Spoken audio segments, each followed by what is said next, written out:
It's time for this week's episode of Brandon Sports Talk, featuring in-depth interviews from those who are trending in the world of athletics.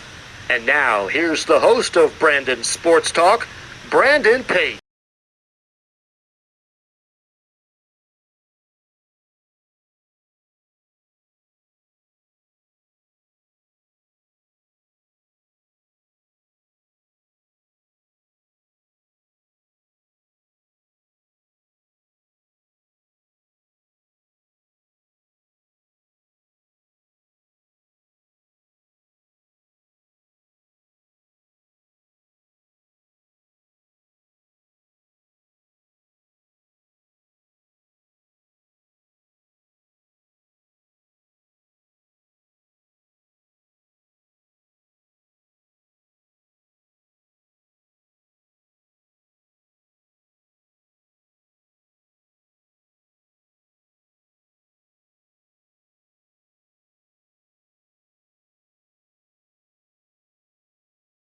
Welcome back to Brandon Sports Talk. In today's episode, I have the privilege and honor to interview the USA rifling shooting Olympian Weisz. How are you doing today? I'm great. How are you, Brandon? I'm doing good. Can you talk about how you knew that you wanted to get started in shooting and rifling? Absolutely. So I actually just kind of happened upon it. I was 9 years old and I grew up in Montana. So that's where I was. And there was just a flyer because, that was back when they still printed things on paper and not everything was digital. And for a gun safety and education program for just hunting, rifle, everything, just all gun safety and education. So my family are not avid hunters or gun owners, nothing like that. They were not ever big into shooting. But since I was living in Montana, we kind of assumed most people were, and most people had rifles of some form in their house or guns of some form. So they wanted me to learn about it, learn how to be safe just in case I'm ever over at a friend's house and no accidents would ever to happen. So we signed up for it, got there for the first night, registered, got my name tag or something like that, all of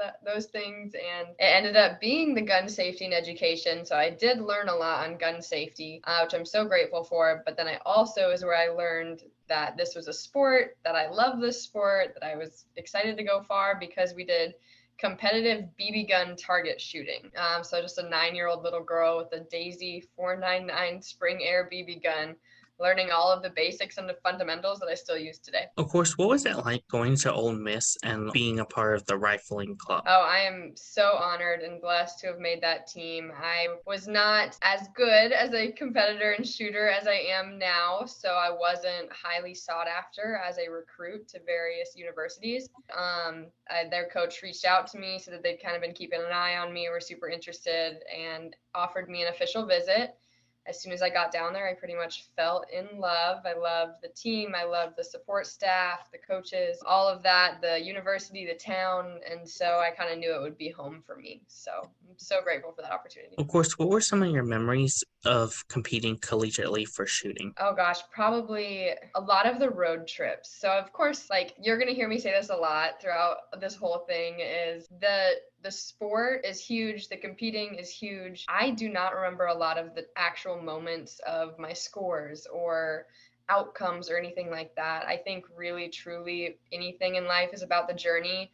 So all of the experiences that I was able to have through all of them. So the road trips, we were definitely in a lot of long van road trips.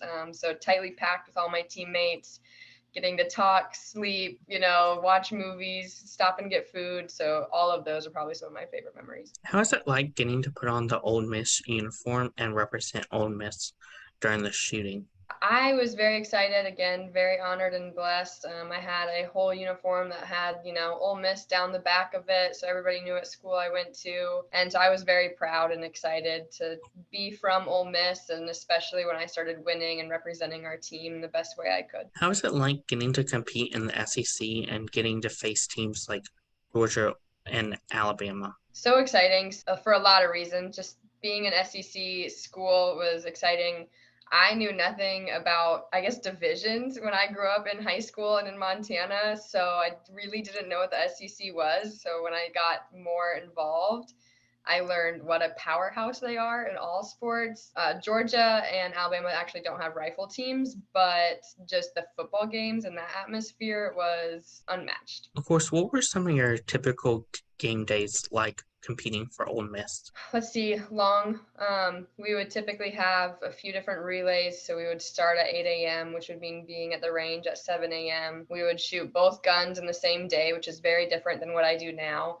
So I would shoot air rifle and small bore in the same day and then go grab lunch or have lunch brought to us. And then my teammates would be competing because there weren't enough firing points at all of the ranges to have all of us on the line at the same time. But it was still so rewarding because I got to sit there and watch my teammates, follow their goals and dreams as well. What was the transition like from you from going from Ole Miss shooting to obviously joining the U.S. Army and getting enlisted and being a part of the U.S. shooting? It was exciting. It was scary. I took a few other, I guess what I want to call them, leaps in the middle or just a few other stepping stones before I actually joined the Army. I did try living at the Olympic Training Center in Colorado Springs for about a year. I loved it out there. I actually miss Colorado a lot right now. I'm missing the mountains for sure, but there felt like there was something missing for me. So I like to have my plate full. I like to do a lot of things. So I was missing having my plate full, really, truly. So I ended up getting offered a graduate assistant position at the University of Memphis for their rifle team. So then I would be going to grad school, coaching their rifle team, and still competing and training on my own. So I was like, perfect, a full plate. Now I just have to figure out how to balance it. So I bit the bullet, went down there and hung out with them. That's actually where I made the Olympic team at, is when I was living and training and working with all of the University of Memphis rifle athletes. And it was a rewarding experience. But again, I only knew like that was only so long, grad school is only so long and I was almost done already. And I wanted to shoot longer and do more things and see how many goals I could accomplish. And that led me to the Army, it gave me so many opportunities, an opportunity to train as my job. I mean, that's my main job, my day job, basically, is to train in my sport, which is super cool. And then I also get to give back to the Army in various ways as far as helping, hone my skills and polish my skills to then be able to transfer everything I've learned to the rest of the Army to teach other soldiers how to improve their marksmanship. So, and then of course, all of the other benefits the Army provides. It was a scary jump, but I'm so relieved that I took it. What was that feeling like, obviously, as you said, when you joined the U.S. shooting team and obviously you made the Olympic team? Yes. So when I made the Olympic team, it's so hard to explain. I had no idea. I didn't know how close I was. I knew it was very close. And so we shot a final and it kind of came down to points. And so they were just kind of waiting to hear. I got eliminated earlier in the final than I wanted to. So I was just kind of sitting there basically praying, like, please let this work out. Please let it be enough. At the end of the day, I was like, I can't do anymore. So like all I can do is pray. And so I sat there and the final finished up and I still had no idea. And the national coach finally came over to me, shook my hand, congratulated me, and then basically kind of whispered to me without announcing it to everyone, because him and I had known each other, for a few years. And he said that I made the Olympic team, and it was just relief, I think, at first. It was just like a weight off my shoulders, kind of like they probably like sagged a little bit because I was like, oh my gosh, like a chance to breathe for a little bit. So a remarkable feeling and experience. I do hope I get to feel that same feeling again, because I can't imagine it'll be too much different in 24. And then from there, when I joined the U.S. Army Marksmanship Unit's shooting team with International Rifle, it was, again, scary because, like, this is my job. Like, now it's like, what if people are expecting me to perform well? What if, like, all of these things? But I found out that the support was unmatchable, and all the way up the ranks, everyone's supporting. They just want to see you do well. It's not necessarily like you have to do well. They just really want to see you do well and give you what you need to do well. Of course, how did that feel once you found out that you made the Olympic team? What was the preparation and preparing for Tokyo? So in a normal year, it was just going to be a few months. So it was like, okay, like I need to figure out where I'm going for these couple months, because I hadn't joined the Army quite yet. So I was like, man, okay, I got to figure out where I want to be training. So I was still living in Memphis at the time. So I was trying to figure out if I wanted to go live at the Olympic Training Center for those few months and everything. But then COVID-19, that we all know so well, hit in March of 2020. So just after Olympic trials for me. And it was kind of like, well, now what? Like, what's going to happen? And so for a little bit, the preparation was terrifying because I didn't really know what we were preparing for. Because I was like, are we still going to have it in a couple months? Are we still going to have it at all? Is it going to be postponed? If it is, when? And then along with that came, are they going to keep me on the team if it is postponed? Or are they going to have another trial to see, rename the team? And so it was a lot of stress, kind of some panic. But once we finally found out the answers that the Tokyo 2020 Olympic Games would be held in the summer of 2021, I pretty much knew that the preparation meant that this was my time to join the Army and go through my basic combat training, my advanced individual training, all of those things, because I wasn't missing a single thing in the world because the world was shut down. So it was really, truly a blessing for me. And so that was part of the preparation. It kind of turned into less physical training with my rifle and more mental training at basic combat training and sort of pushing my limits, seeing what I was capable of. And from there, I got back to the Army Marksmanship Unit officially, or not back, I guess, to the Army Marksmanship Unit officially, and October of 2020, I believe it was. And then from there, I just trained away, like started grinding, started making sure, finding my position again, making sure the rifle fit, making sure the rifle was shooting well, all of that leading up until the Tokyo 2020 Games. Of course, during that time of preparing, what was that like, obviously getting to join the Army and have that extra training to help you once you did make the Olympics and go to Tokyo? Right. It was phenomenal. There's probably not a lot of people that are grateful for COVID, and I am so grateful for COVID. Maybe not so much anymore. Like, I'm kind of over it. Like, I'm ready to be able to be free again. But to be able to join the Army and be with them as I went to the Olympics and have like I said before, unmatched support all the way through. They were able to help me make sure all of my equipment was functioning. If there was something I wanted different on my equipment, I could ask them to make it different for me. And then honestly, you cannot avoid the fact that I was getting paid finally. So just having some financial support and stability and knowing that I had a job for X amount of time because I signed a contract and I didn't have to figure out how to bring money in was also a big stress reliever. So what was it like getting to go to the World Cup in 2021? Was this I think the India World Cup was our Mm-hmm. first one. Insane, mostly because that was still COVID was still kind of happening. We weren't really sure. It was our first one in almost 2 years, I want to say. So we didn't really know what to expect from it throughout the entire time we were there, as far as, COVID risk or performance, because we hadn't been together, for so long, what other countries in the world were going to attend. So for me, it was, I guess, a bit nerve-wracking, honestly, just the unexpected. You never really know what to do with it.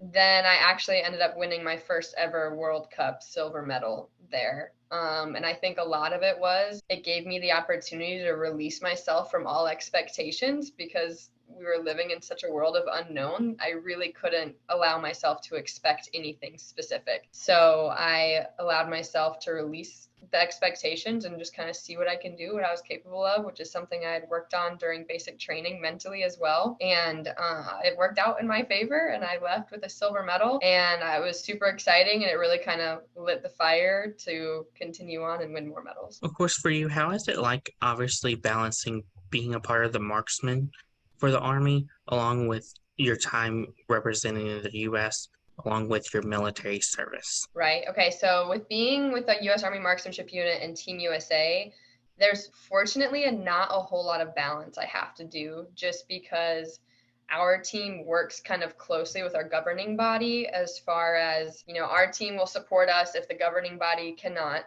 financially, to get us to competitions, to get us to things. And then we kind of know what we need to do as on the competition end of the spectrum, I guess, what competitions we need to go to. And then, of course, our governing body with Team USA says, these are the matches we're going to, this is who we can fund. And so that part is pretty natural of a balance. But then with my duties as an Army soldier is a little bit trickier, just because sometimes there's things that you don't necessarily know about for months in advance, right?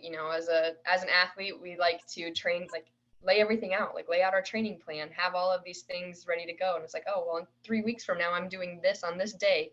And then all of a sudden, those 3 weeks come by and they're actually, we need you to do this soldier piece on this day and not just, the Olympian alley Weisz. And so that was a little bit odd to get used to balancing, at first frustrating, but at the end of the day, I was like, this is my job. This is what I signed up for. So they're typically really easy things, and I learned to love them and enjoy them. And I've actually learned a lot from all of the things that I've done with the Army as well. In 2018, what was it like getting to shoot in the World Championship in the 10-meter rifle shooting? Yes. So in 2018, we held World Championships in Changwon, Korea. This was not my first international event, but definitely my first big international event. For people that don't know, the Olympics happen every 4 years, and then World Championships for our sport also typically happen every 4 years. And it's where all of the disciplines come together. So you have rifle, pistol, and shotgun competing all at the same time. So it's a really big event. And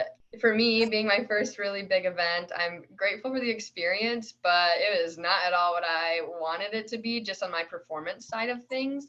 I did not perform the way I wanted. Things weren't really going the way I wanted, but it was a really big learning experience. And then as a whole, the competition was really well ran. I got to be in Changwon, Korea. Like, I've never been to Korea before, so that was super cool. And it just made me realize that this is what I want to do. Like, this didn't go well, but I want to come on the international stage frequently and show them what I'm made of and that I'm capable of being here, that I'm worthy of being here. So it was a unique experience for sure. Of course, what are some of the similarities and differences between the pistol shooting, shotgun shooting, and rifle shooting? Yeah, so a lot of similarities, just in the sense that they're all mostly stationary, right? Like, we're not football, we're not track and field, we're not bobsled, we're not these big, like, a lot of muscle movement sports. So it's a lot of kind of finesse and accuracy and precision. So I would say that's the things that we have most in common. There are a few differences just because the nature of the sport. Obviously, shotgun moves more than shooting, or more than rifle shooting, because they have to follow a clay target through the sky. So they're going to be following it and chasing it, etc. Where with the rifle and pistol shooting, we have a stationary target, so it stays in one spot. But the target we're trying to hit is also roughly the size of a period at the end of a sentence in a newspaper. So they're very similar. You still have to work on your fine motor control, vision, all of that, but they also have Of course, what are some of the similarities and differences between the mixed and regular rifle shooting? Okay, yes. So I think you're meaning the individual, what I shoot, and then these new mixed events or mixed team events. So they are brand new. We actually shot them for the first time in Tokyo. It was the first time that event was in an Olympic Games. The shooting itself is all the same. You're still the same distance. It's the same outcome is still, a 10.9, or that's the best outcome you can get. But I would say the biggest difference is the mental game, because when I'm shooting, I guess we'll say, my 10-meter women's air rifle event, it's an individual event. So if I'm up there and I'm shooting great for me, right? And for, representing USA. But if I'm shooting poorly, I'm also only hurting myself.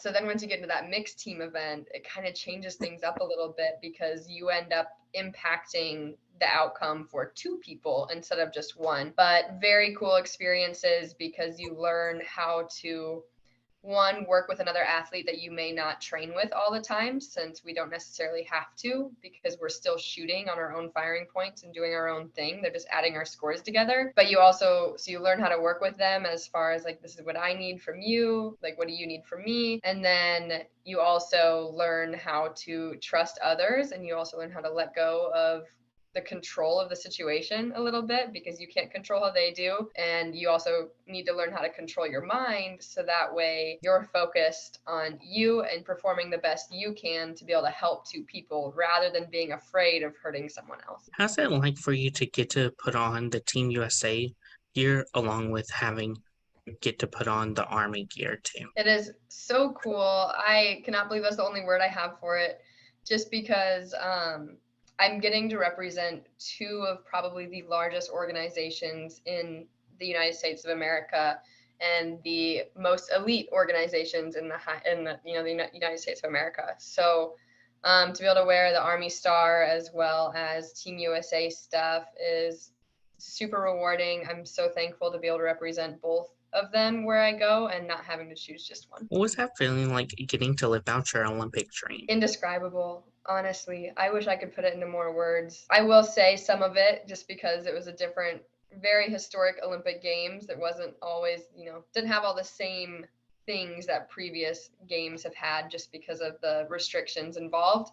But I cannot put it into words. And there was times where I was like, this feels normal. Heck yeah, like I'm at the Olympics, but this is normal. And then there were other days where I was just taken so aback at looking around me and realizing where I am, that this little 9-year-old girl that had a seed planted of going to the Olympics and competing in the Olympics and being an Olympian was true. And I wasn't dreaming anymore. Like it was reality. And so it was just remarkable. How did it feel the first time you got that gear and the Olympic rings were on your jersey? Oh man, so exciting. It was just being able to see Team USA stuff. So I actually kind of was almost like a late bloomer in our sport because I didn't even make a national team or a national development team until I finished college. And that's when I made the national team. So I was a little bit older. Like a lot of people go and wear Team USA stuff and make development teams or junior teams when they're juniors, prior to college. And I never had that. So being able to put that on and know that years and years of hard work and never giving up and just determination to keep going and make it happen was paying off. And I finally got to wear Team USA on my chest and walk around and be proud and make people know that I'm from Team USA. Like I am one of the best people. And it's not like I was thinking that, but just because Team USA has that reputation that, people do look at you like, wow, that's Team USA. It was so exciting. And then with the Olympic rings on top of that, just surreal. Like I said, I had to sort of pinch myself a few times and remind myself that I was no longer dreaming, that it was a reality. Of course, what were some of your favorite memories and moments competing in the Olympics in Tokyo? Okay, so again, I said I would say this a lot. I look at kind of the whole experience and journey more than just the sport side of things. So I want to say one of my favorite memories was the apartments we were living in. I was fortunate enough to have one that had a view of the entire bay, the Tokyo Bay area. And so we got in like late or early in the morning, however you want to see it, and the sun was coming up. And so we getting checked into our rooms, doing all of that, just dog tired from traveling all the way over to Tokyo, Japan, and walked into our rooms and realized we had a balcony. And we're like, oh my gosh, okay, we have a balcony. And so we open up the curtains and we have a balcony view facing the Tokyo Bay area, and we're seeing the sunrise over the Tokyo Bay area. And I think that's sort of when it really hit me, is that this is it. Like I have made my dreams come true. So that's probably my favorite memory and honestly experience. But all of the other little ones were so cool and unique, just walking around the Olympic Village and seeing other countries, honestly, even watching other countries celebrate their medals. It was like, that's so cool to me, even though it's not like, it means we may have lost a medal in that event. It's still so exciting to see people following their dreams. What was that like, obviously, as you said, seeing other countries? What was that like seeing other countries compete and get to be alongside of them, especially in rifle shooting? Yes. So in rifle shooting, especially, it was kind of unique because I saw a lot of familiar faces. We go, once we were allowed to start going to World Cups again before the Olympics, and even before that, before COVID had ever even started, I'd gone to World Cups, World Championships. And so I kind of knew big names. And then I started becoming a big name and I knew who I was competing against all the time. I saw a lot of familiar faces. And so it almost made it feel sort of just like another World Cup. I hate saying that, but it was kind of making me realize that, yes, this is the biggest stage I can be on, but it's not so big that I have to lose my mind or anything like that in my nerves. I can still remain calm and remain focused and do my job. But being with some of the countries that I had never seen before was exciting for me because I just love seeing people succeed and like following their dreams and them going through and finding success in their life. So seeing these smaller countries that typically didn't have funding to go to the other World Cups was so cool because this is the biggest stage and this is one of the only stages they ever get to see during the year. So it's so meaningful for them as it is for all of us. And I actually had one athlete from a country that I had never seen before and competing in my event we were standing in equipment control line because they have to make sure that all of our equipment is to the same standards. That way, nobody's cheating and everything like that. So we were standing waiting for that. And she was standing behind me. She kind of goes, "Excuse me, are you Allie Weisz?" And it honestly blew my mind because I never thought I'd be at a place where somebody knew who I was and I had no idea who they were. And so she was like, "Oh my gosh, it's so good to meet you and see you in person. I was cheering for you in that 2021 World Cup in India, winning that medal." She was like, "I was, watching the final, cheering for you. Like, it was so cool. You did so good." And so that was a very unique and a little bit humbling of an experience and something I never expected to have in my life. Well, that's so cool. What was it like, obviously, getting to represent not just the U.S., but also the Army in the Olympics? I was super honored, super excited. I'm a part of the U.S. Army Marksmanship Unit, but let me tell you, they are not afraid of Olympians. They have had so many Olympians come through that organization. So I was nothing new or fancy, but to be able to still represent them and to help them, put another person in the Olympics and add to that historical record was very exciting. And then, of course, representing Team USA is everyone's dream. So, How did it feel for you to add OLY to your last name and have an Olympian now behind your last name? Also surreal. I was kind of like, I questioned it at first, not because I'm not an Olympian, but I was like, does this make me pretentious? Does this make me, like, I've never thought about having to do this before. I always knew that it was, a thing, like, you're an Olympian now, you're an Olympian for life. And then I kind of was like, wait a minute though, what does this mean for me? Like, this isn't really my personality. But now that I've embraced it and kind of realized that, this is more than just a dream, I think the biggest thing for me is that it means I have the opportunity to be a role model for so many young kids in athletics, male or female, young people looking into the Army, women inside of the Army, all of that. And so that's what I want to use it as a platform to just be the best role model I can be for anyone out there. How is it like getting to meet your fans and having them ask for your autographs and photos? And of course, when they ask for your autographs, of course, sign it OLY at the end. Right. I definitely had to. So I don't always use the OLY at the end, but I draw the Olympic rings. And the first couple times I did it, I was like, wow, I'm not very good at drawing 5 circles and making sure they all connect. I have to work on this. But I've definitely gotten better, gotten much more used to it.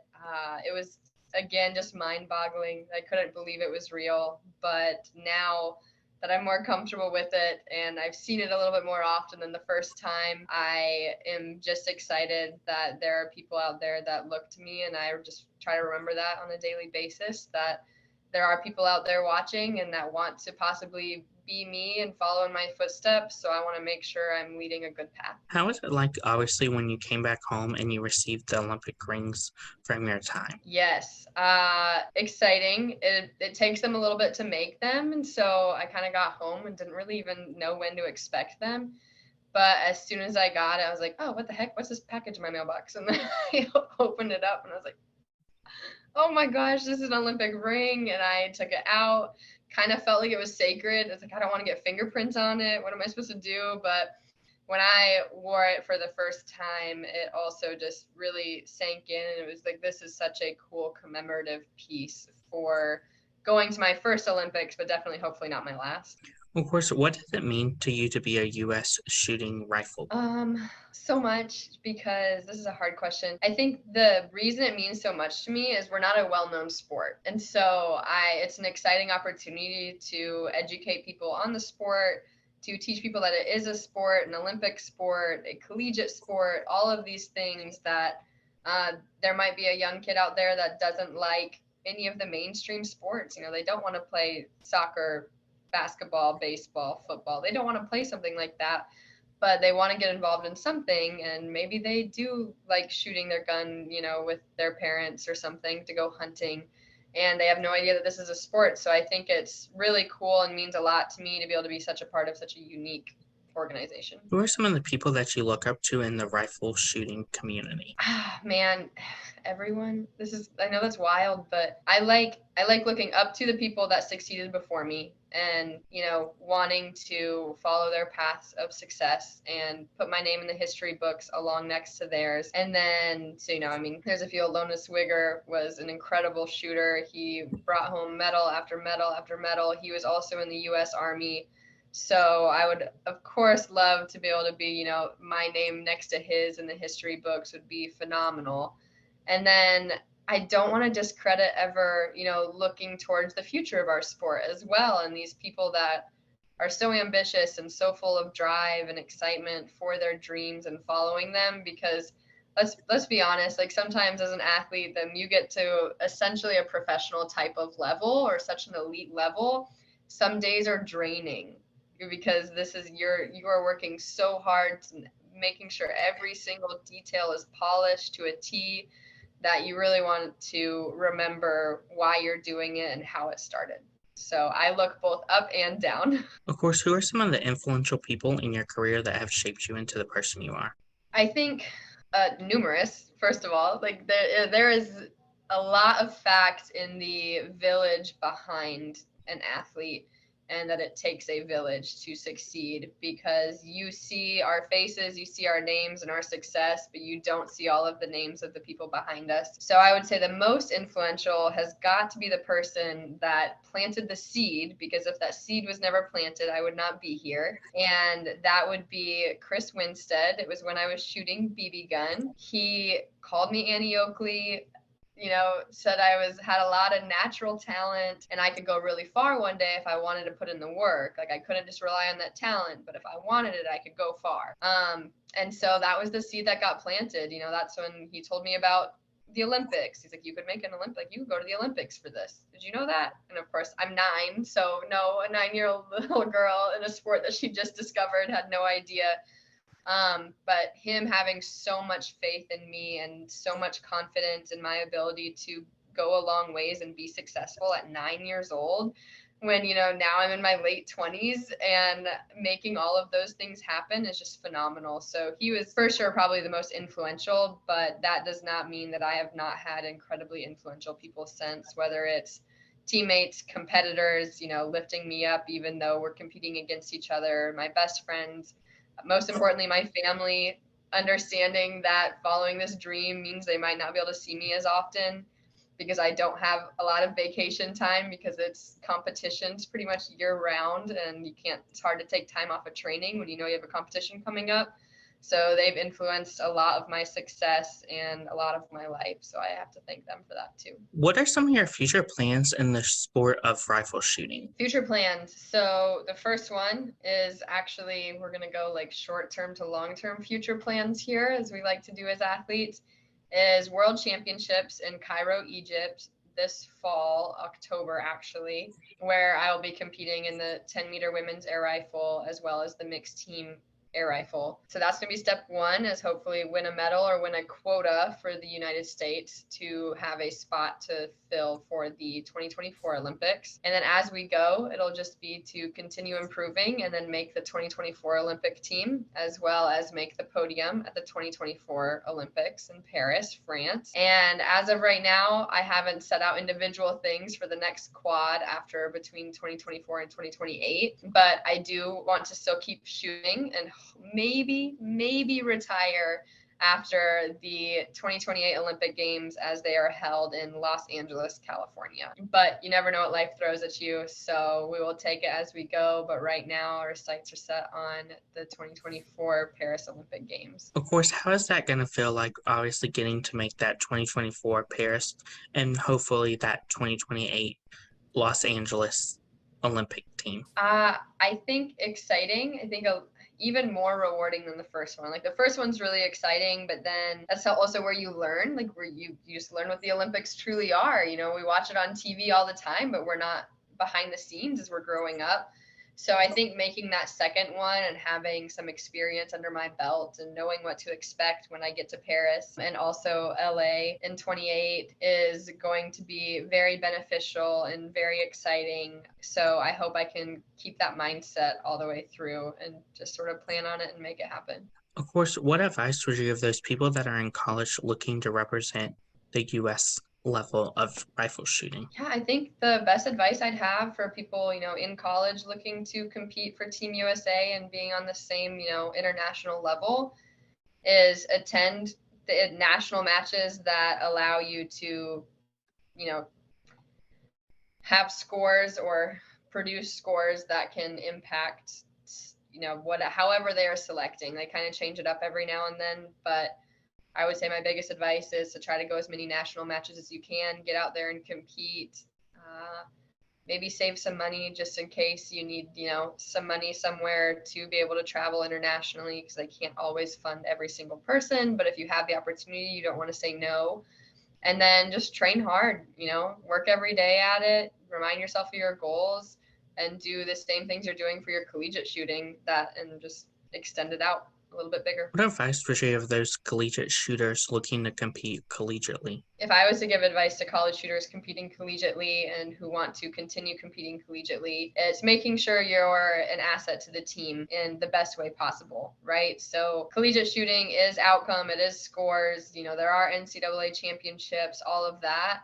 But you can't forget about the little pieces of the team that lead to success. Like I said, it takes a village, and maybe you're kind of struggling at a certain point and you can't quite produce those scores, but that doesn't mean that you can't be an asset elsewhere. It doesn't mean you can't be the biggest supporter, the biggest person that looks at team bonding and has friends over all the time and has teammates over all the time, best grades, on the team. Like, there are still a lot of ways that you can contribute to the team, and you need to be able to see that. What advice would you give those college athletes that are looking to join the military right after college and then go into competing for US like you did? Right. Reach out. Reach out to either, honestly, myself, the people that are on the team, if you want to learn more about it.